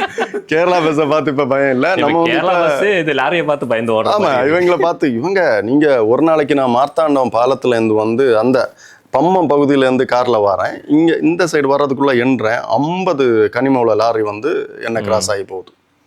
அப்போ ஒரு என்ன 50 லாரி வந்து என்ன கிராஸ் ஆகி போகுதுன்னா இரவு வேளையில தான். அப்போ ஒரு நாளைக்கு வந்து நம்ம கனிம வளங்கள் எவ்வளவு, இது எல்லாமே எங்க வழியா போகுது? நம்ம கிள்ளியூர் தொகுதி கோழிவள செக் போஸ்ட் வழியா தான் போகுது.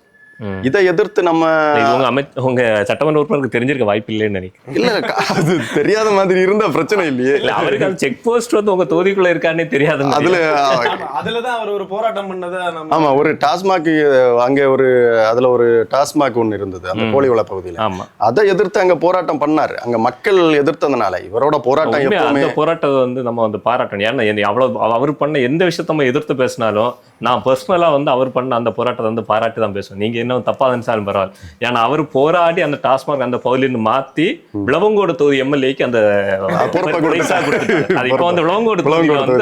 அவர் பொறுப்பு துறப்புன்னு சொல்லுவாங்க, அது மாதிரி அவர் திறந்துட்டார்.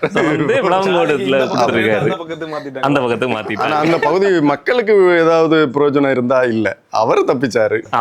அவருக்கு தலையில இருந்து தூக்கி வச்சுட்டாரு. அதை பண்ணிட்டாரு. அப்ப கண்டிப்பா இவருக்கு கோழிவள வந்து அந்த செக் போஸ்ட் இருக்கிற பகுதி கிள்ளியூர் தொகுதி பகுதின்னு கண்டிப்பா தெரியும். ஆனாலும் வந்து தெரியாத மாதிரி இருந்திருந்தா பிரச்சனை இல்லையே, கனிம வளத்தை பத்தி பேச வேண்டாமே. இல்ல, இவங்க எல்லாம் நம்ம கன்னியாகுமரி தொகுதியில இருக்கிற அவர் பேசியிருக்க மாட்டாரு. அங்க ஒரு கொலை நடந்தது, அதுக்கப்புறம் தான் வந்து அவர் பேச ஆரம்பிச்சாரு. அதுக்கப்புறம் தான் மக்கள் வந்து எதிர்ப்பு வந்ததும் தான் மக்கள் கூட போய் நானும் போராடுறேன் அப்படின்னு சொல்லி போய் அவர் அந்த டாஸ்மாக சொல்றாங்க. ஆமா ஆமா, கண்டிப்பா. இது நம்ம கனிம வளத்தை பொறுத்தவரையிலையும் நம்ம கன்னியாகுமரியில இருக்கிற 6 சட்டமன்ற உறுப்பினர்களும், அது அவருன்னு சொல்றதை விட அதுக்கு கூட ஒரு நம்ம பாராளுமன்ற உறுப்பினர், இவங்க யாருமே இதை வந்து முழு மூச்சா வந்து இவங்க வந்து இதை எதிர்க்கணும், நம்ம தொகுதியில இருக்கிற இல்ல நம்ம மாவட்டத்துல இருக்கிற கனிம வளங்களை கேரளாவுக்கு கொண்டு போறாங்க, கேரளாவுக்கு கொண்டு போய் அங்க மலைகள் இருந்தப்புறமும் கொண்டு போறாங்க.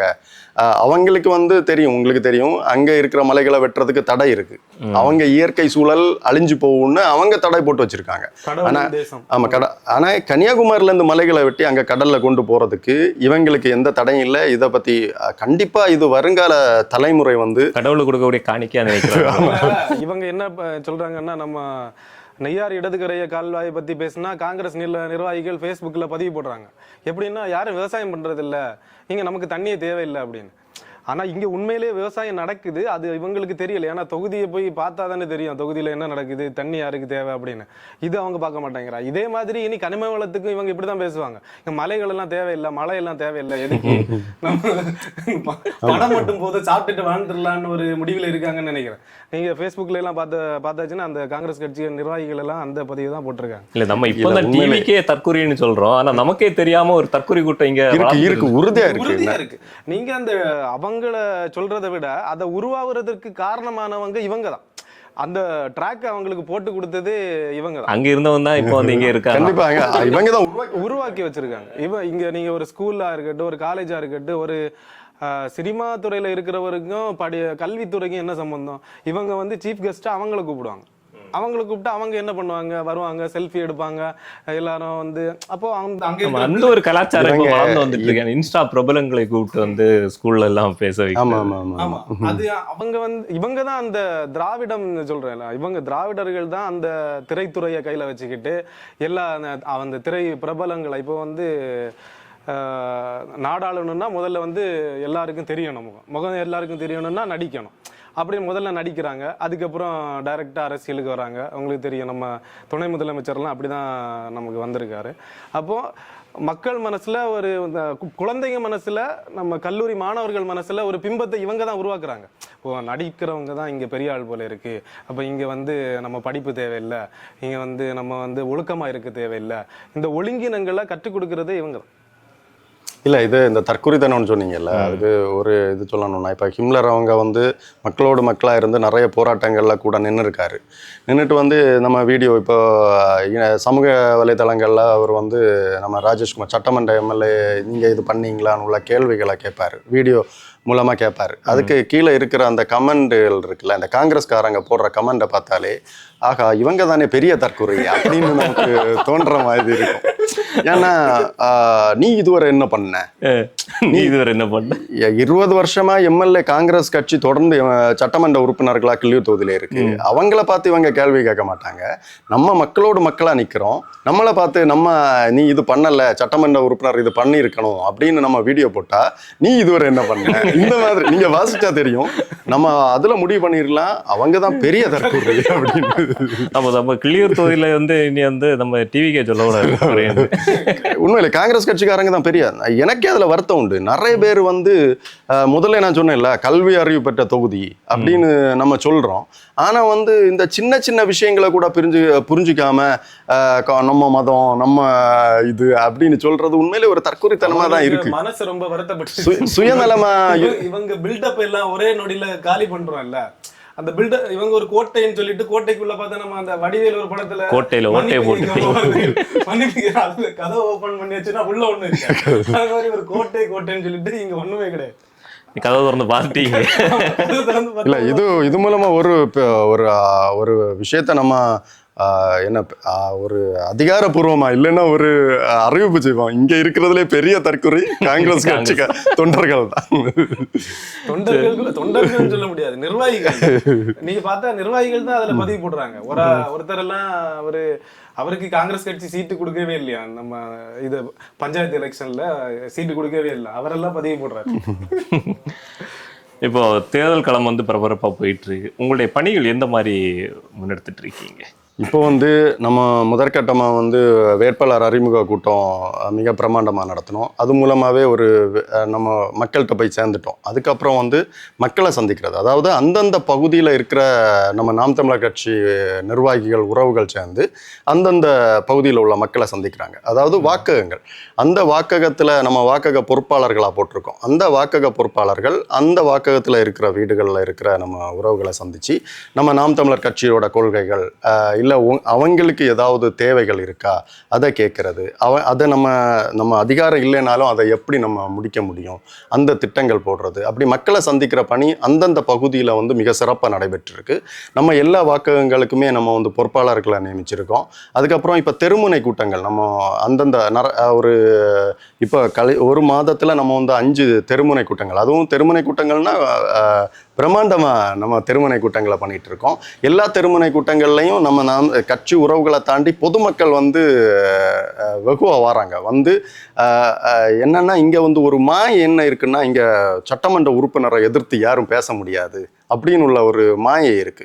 அதை நாம் தமிழர் கட்சி உடைக்கும் போது வந்து மக்கள் சந்தோஷப்படுறாங்க. விவேக் பலூன் எல்லாம் சொல்லி காத்தடிச்சிட்டு வருவார் மக்கள்.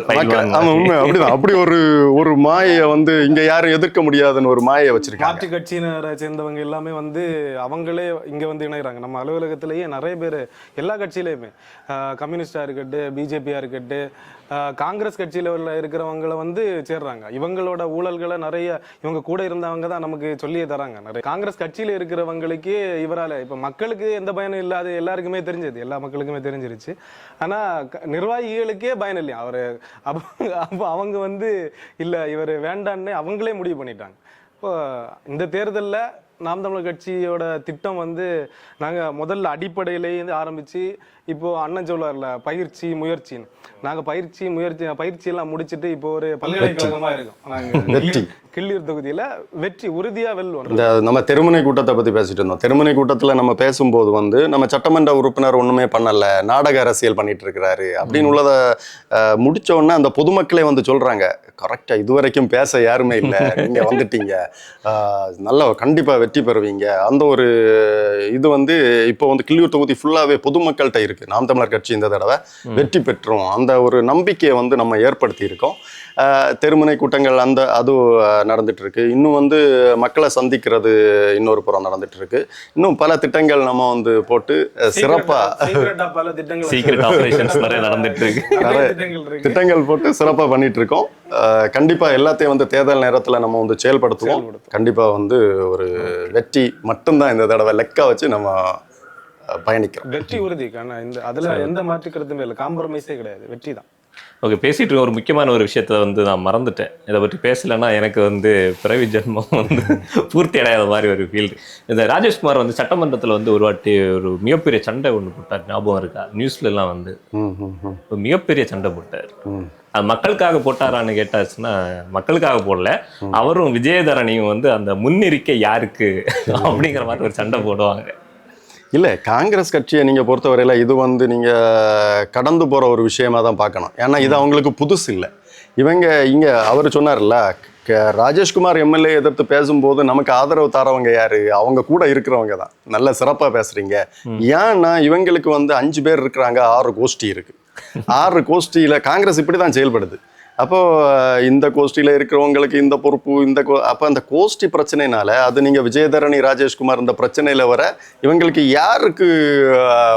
யாரு வந்து அதிகாரமா இருக்கிறது, அந்த அதிகார போட்டி மக்கள் பிரச்சனை கிடையாது. மக்கள் பிரச்சனைக்காக நான் அந்த அளவு தற்கொலைத்தனமா எல்லாம் பேச மாட்டேன். தற்கொலை தான் இருந்தாலும் அந்த அளவு தற்கொலைத்தனமா பேச மாட்டேன். அதனால மக்கள் பிரச்சனை இல்லை. இவங்களுக்கு காங்கிரஸ்ல வந்து இவங்க ஃபர்ஸ்ட் நம்ம இப்ப ராஜேஷ்குமார் எம்எல்ஏ அப்படின்னு யாராவது சொன்னா அவர் எந்த கோஷ்டியை சார்ந்தவங்க அப்படிதான் ஃபர்ஸ்ட் கேள்வி கேட்கணும். அந்த மாதிரிதான் இருக்கு. சரி, ஓகே. இதுக்கெல்லாம் அப்பாற்பட்டு ஒரு முக்கியமான ஒரு விஷயம், காங்கிரஸ் கட்சி பத்தி பேசணும்னா, நம்ம தேசிய அளவில் வந்து ஆட்சி செய்துட்டு இருந்த ஒரு கட்சி இன்னைக்கு வந்து பல மாநிலங்களில் வந்து தன்னுடைய செல்வாக்கை வந்து இழந்துட்டு இருக்கு. குறிப்பாக சொல்ல போனோம்னா அது ஒரு மாவட்ட கட்சியாக கூட இல்லாமல் இங்கே இருக்க நம்ம குமரி மாவட்டத்தில் வந்து 3 தொகுதிகளில் வந்து உயிரோடு இருக்குது அப்படின்னு. அதுவும் வந்து நீங்கள் இப்போ பேசுகிற பார்த்தாச்சுன்னா வெண்டிலேட்டரில் வச்சிருக்க மாதிரி தான். காங்கிரஸ் கட்சியோட இந்த வீழ்ச்சி வந்து எதனால் நடந்தது?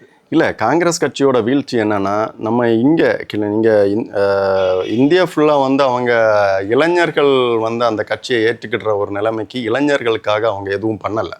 ஒன்று, நம்ம இங்கே கன்னியாகுமரி மாவட்டம் இல்லை, குறிப்பாக கிள்ளியூர் தொகுதியை எடுத்துட்டோம்னா, நம்ம இந்த மதத்தை வச்சு இவங்க பண்ணி ஏமாத்திட்டு இருந்த அந்த சாயம் வெளுக்குது. இப்போ வந்து தமிழர்கள் நாமன்னு உள்ள ஒரு எண்ணம் இருக்குது. அப்போ அடுத்த தலைமுறை குறிப்பாக வந்து ஒரு 18லேருந்து ஒரு 40 வயது உள்ள அவங்க வந்து இந்த காங்கிரஸ் கட்சியை ஏற்றுக்கிற ஒரு மனநிலையில் இல்லை. காங்கிரஸ் கட்சி தமிழர்களுக்கு எதிரான ஒரு கட்சி அப்படின்னு உள்ளது தமிழ்நாடு ஃபுல்லாக வந்து ஏற்கனவே அவங்க கண்டுபிடிச்சிட்டாங்க, இல்லைன்னா புரிஞ்சுட்டாங்க. இப்போ நம்ம கிள்ளியூர் தொகுதியும் அதை புரிஞ்சுட்டாங்க. அது இல்லை, இப்போ தமிழ்நாட்டு அளவில் இந்த 3 தொகுதிகளில் உயிரோட இருக்கும் அப்படிங்கிறத வச்சுதான் வந்து இந்த தேர்தலில் வந்து 40 தொகுதிகளை கேட்டிருக்காங்களா? நீங்க காலி பண்ணி விட்டீங்கன்னா அடுத்த தேர்தல் கூட்டணியில இருக்காது. என்னன்னா நம்ம அந்த சைடு உள்ள நாம் தமிழர் உறவுகள் சொல்லுவாங்க, நாங்க எல்லாம் காலி பண்ணி உங்க சைட்ல வச்சிருக்கோம், அப்படி தள்ளி கடல்ல விட்டுருங்க, இந்த தடவை கடல்ல தள்ளி விட்டுருவோம். ஓகே, இப்போ அடுத்த தேர்தலில் வந்து தேர்தல் களத்திலே வந்து நம்ம காங்கிரஸ் இருக்க மாட்டாங்க, அதுக்கு வாய்ப்பு இல்லை. சரி, ஓகே. ரொம்ப சிறப்பாக வந்து உங்களுடைய பணிகளும் நடந்துட்டு இருக்கு. உங்களுடைய கட்சி அலுவலகத்தை பார்த்தாலே ஒரு பிரமாண்டமான ஒரு அலுவலகத்தை எடுத்து பிரமாண்டமான வேலைகளை வந்து முன்னெடுத்து நடத்திட்டு இருக்கீங்க. ஓகே, வாய்ப்பு கிடைத்தா மீண்டும் ஒரு நேர்காணல் சந்திக்கலாம். கண்டிப்பாக நிறைய விஷயங்களை வந்து பேசியிருக்கீங்க. கண்டிப்பாக நன்றி.